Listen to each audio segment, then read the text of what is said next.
नमस्कार मित्रों, जय श्री कृष्णा। आज हम आपको बताएंगे कि ये सारी समस्याएं जो हमारे जीवन में आती हैं अचानक से, हमारा विवाह नहीं हो पा रहा है, या फिर हमें संतान विलंब से हो रही है, या फिर वर्षों बीत गए हैं और हमें संतान की प्राप्ति नहीं हो पा रही है। हमारे कुटुंब में बहुत सारी प्रॉब्लम्स है। ऋण की समस्या इतनी ज्यादा हो गई है जिससे उसे हम निजात नहीं पा रहे हैं। ढेर सारी समस्याएं, हम बहुत मेहनत करते हैं लेकिन फिर भी हमें पॉजिटिव रिजल्ट नहीं मिलता है। धन की इतनी कमी है कि हम अपने नीड्स पूरे नहीं कर पा रहे हैं। ये सारी समस्याएं हमारे जीवन में आती हैं, लेकिन फिर भी हम समझ नहीं पाते हैं कि एक्चुअल में वो समस्याएं हमारे जीवन में क्यों आ रही हैं और कैसे आ रही हैं। सब कुछ डिपेंड होता है हमारे बर्थ चार्ट पे। हमारा बर्थ चार्ट ये बताता है, हमें दर्शाता है कि प्रॉब्लम एक्चुअल में है कहाँ, लेकिन हम उसे जान नहीं पाते हैं, हम उसे समझ नहीं पाते हैं। तो मित्रों, आज हम आपको बताएंगे कि हमारे बर्थ चार्ट में पितृ दोष क्या होता है।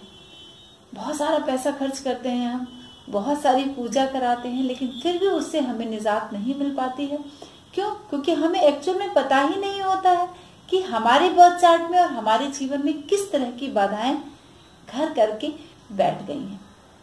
तो आपको सबसे पहले ये समझना होगा कि एक्चुअल जो बीमारी है हमारी जन्मपत्री में वो क्या है, कहां से हमें प्रॉब्लम आ रही है, किस क्षेत्र में हमें प्रॉब्लम आ रही है, यही आपको समझना है। बहुत सारे सवाल होते हैं आप सभी के हमारे समक्ष कि हमें रोग से निवृत्ति नहीं मिल पा रही है, हमारे पर ऋण की समस्या ज्यादा हो गई है।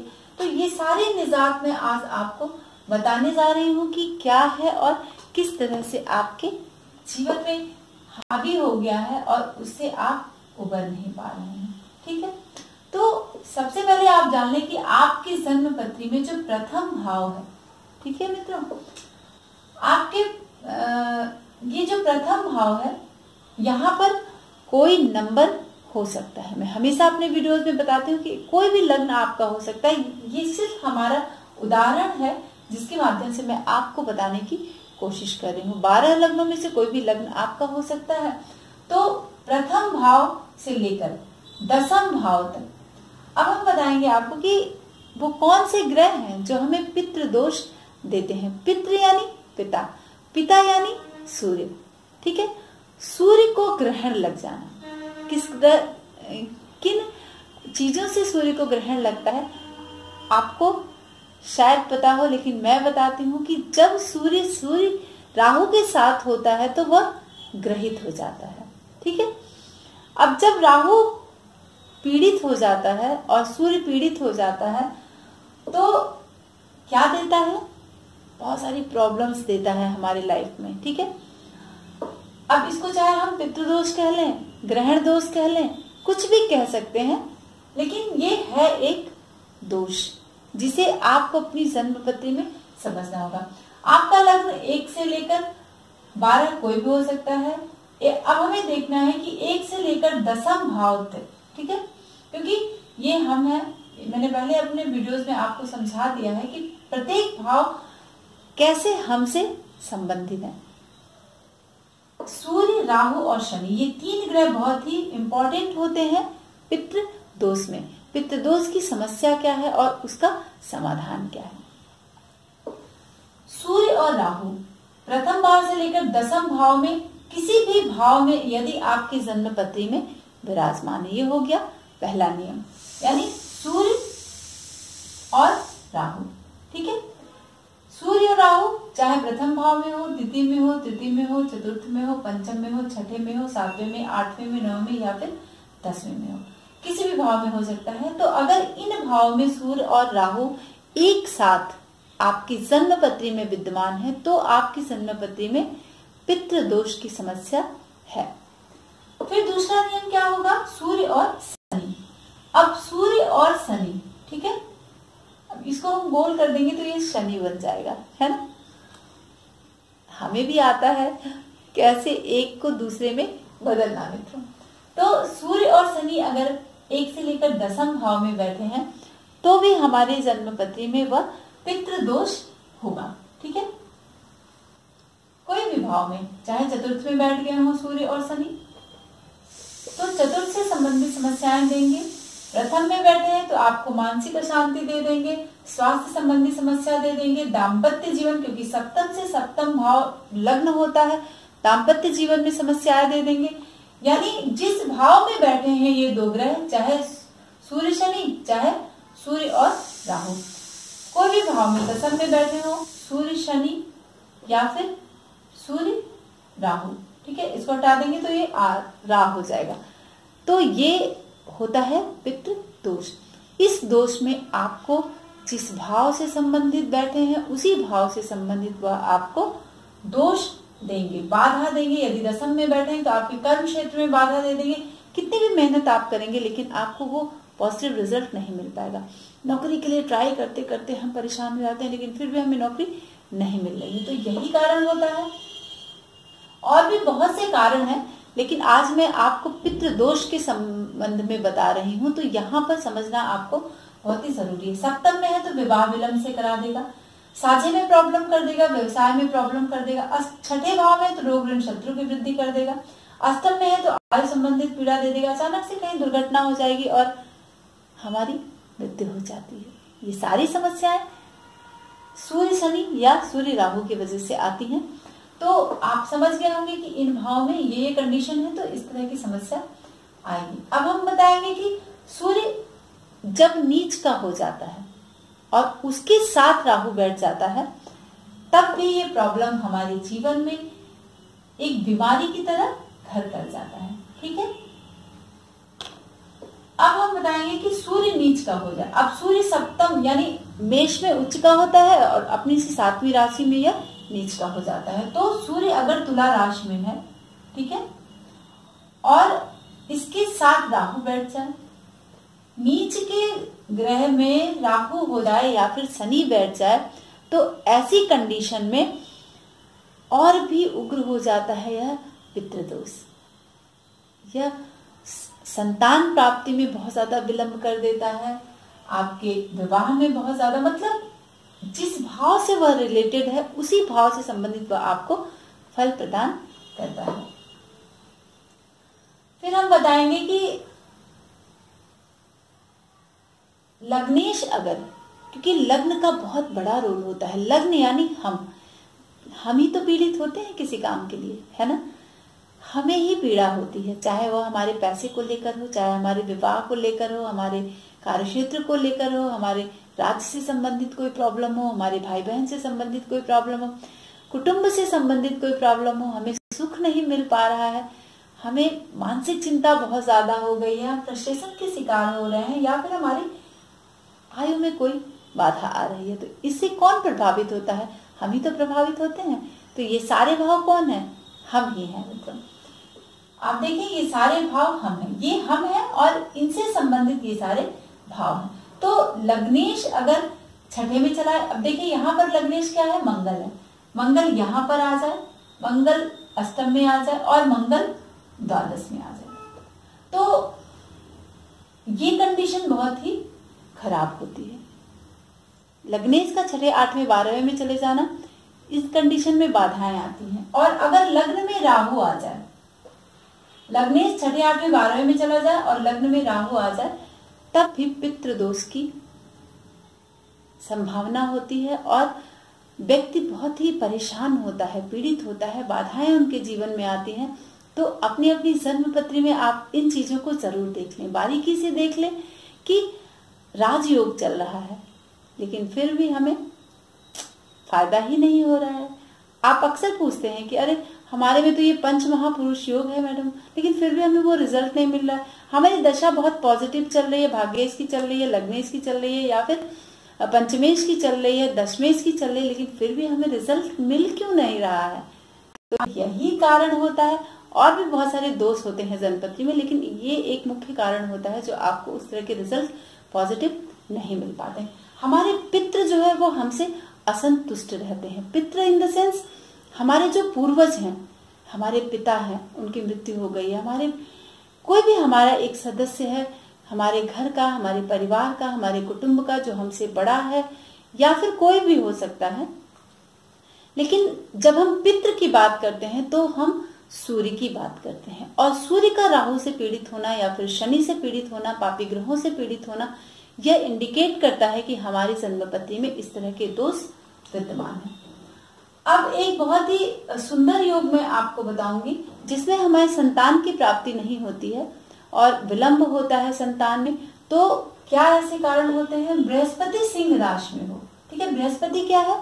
संतान का कारक ग्रह है, वो भी पितृ दोष में ही आता है, पितृ श्राप से ही ये कंडीशन आती है। तो बृहस्पति सिंह राशि में हो, ठीक है। और पुत्रेश, यानी पुत्रेश इन द सेंस चाहे बृहस्पति या फिर सूर्य, आपका पंचम भाव का जो स्वामी होगा वो आपका पुत्रेश होगा, वो आपका पंचमेश होगा, वह संतान भाव का कारक ग्रह होगा, ठीक है। तो आपका पंचमेश जो है वह सूर्य के साथ विद्यमान, जैसे चूंकि अब यहाँ मैंने मेष लगन लिया है तो यहाँ सिंह राशि आ रही है। अब सिंह राशि को ही हम सूर्य के साथ कैसे मिक्स एंड मैच करेंगे? लेकिन आपकी जन्मपत्री में कोई और भी लग्न हो सकता है, वृष हो सकता है, मिथुन हो सकता है, कन्या हो सकता है, कर्क हो सकता है, सिंह हो सकता है। तो ये सारे जो आपके पंचमेश है उनका सूर्य के साथ विद्यमान हो जाना, तो भी आपको पितृ दोष लगता है, पितृशाप, यानी आपके पूर्वज आपसे नाराज हैं, तो वो कंडीशन आपकी जन्म पत्री में उजागर है। अब किस जन्म का वो प्रारब्ध, किस जन्म का वो है जो हमारी जन्म पत्री में वो दोष हमारी जन्म पत्री में आके प्रदर्शित हो रहा है, जिसका उपाय हमें करना चाहिए।